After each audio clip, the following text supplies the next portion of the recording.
Lahat, bumalik ako, kanina pa ako nandito, alam ninyo.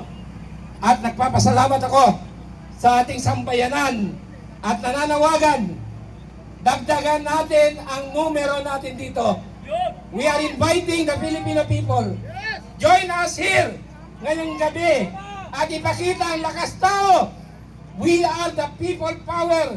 Tayo ang tunay na poder under Article 2, Section 1 ng ating Konstitusyon. Sovereignty resides in the people and all government authority emanates from them. Tayo ang poder. Protektahan ang demokrasya. Protektahan ang Senado. Binastos nila ang Senado para silang naghabol ng daga. Kanina, hindi ganon ang rule of law.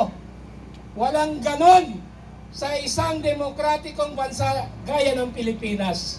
Huwag niyong gawing tanga ang mga Pilipino. Mahal namin ang batas, mahal namin ang konstitusyon, mahal namin ang Senado, mahal namin ang taong bayan. Huwag niyo kaming bastusin. Please lang, NBI, kompanyero, matibag, magkasama tayo dati. Nung time ni President Duterte, alam mo na mali ang ginawa ng mga tao mo kanina.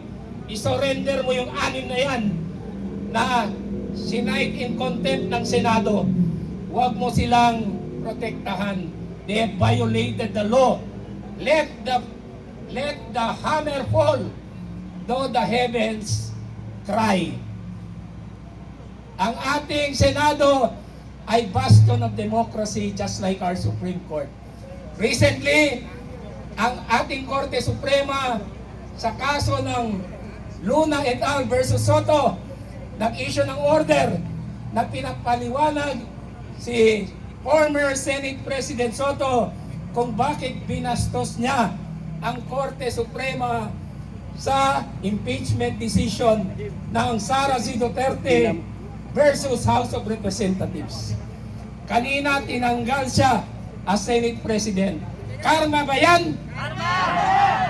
Karma is real. Kaya huwag niyong bastusin ang rule of law. Huwag niyong bastusin ang mga institusyon.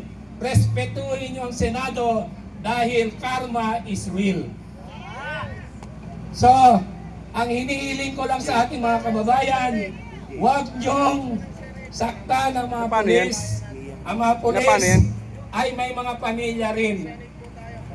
Ginagampanan lang nila ang kanilang tungkulin. Hindi yan sila bastos. Sila ay mga huwaran din. May mga anak yan. They are here to protect us. Salamat sa ating mga kapulisan. Protect Senator Bato de la Rosa at all costs. Senate, protect the Senate at all costs. Protect the Constitution at all costs. Maraming salamat. This is former PACC Commissioner and TESDA Consultant, Attorney Manuelito Luna. Good evening.